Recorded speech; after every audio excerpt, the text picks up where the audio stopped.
Hello Kelly, it's Monday, September 26th. Today is my punishment day where I explain the bubble sort as I eat Cheez-its dipped in chocolate, and I just burned my fingertips trying to melt the chocolate because I am so good at this adulting thing. Okay, so here we go. I hate everything. So basically the bubble sort is, oh my god, it just hit. The bubble sort is a type of sorting algorithm. So sorting algorithms are pretty self-explanatory. They put lists in certain orders. Oh, it just gets worse. And so by the end, you will have a list that is in increasing order, and that includes all of the parts that were in the original set. And that's called a permutation. I vaguely remember that from like 7th grade math. And there are a lot of different types of sorting algorithms, but you asked me to explain the bubble sort. And so the bubble sort is a pretty simple sort, but it's also known for being one of the most inefficient. So the way the bubble sort works is that it goes through the list and it looks at the first adjacent pair. And if the first number in that pair is lower than the next number, it will leave it alone. But if the number in front is higher, then it will switch them, and then it'll go to the next adjacent pair.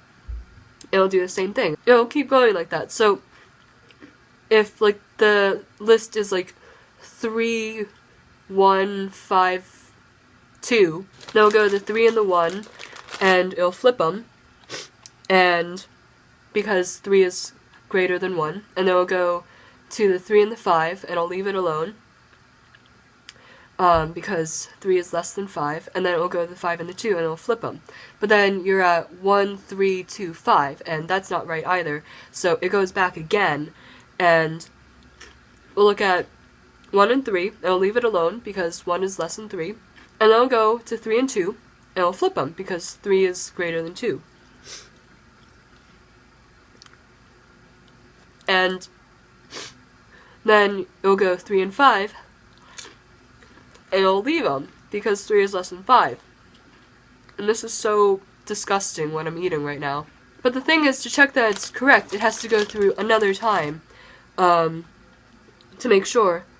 And so we'll look at 1 and 2, then 2 and 3, then 3 and 5. And then only after it's gone through that last time does it stop, because it knows at that point that it's correct, and it doesn't need to do any more work. And so the best case scenario is that you only have to go through 2 times, which is inefficient because apparently other sorting algorithms can just go through once and be done. But it's still used because it's pretty simple, even though the average case scenario for the complexity of the algorithm is capital O, parentheses, n squared, close parentheses, where n is the number of items being sorted. But the thing is, that's the average complexity, but it's also the worst case complexity, which sort of says something about its efficiency. Oh my god. You missed your video on Saturday, and so you will be joining me in this punishment, even though you were the Chubby Bunny champion, and you will be explaining 4 American or Western literary movements of the 20th century. I look forward to seeing that video. I hope that your week goes well, and I will see you on Wednesday.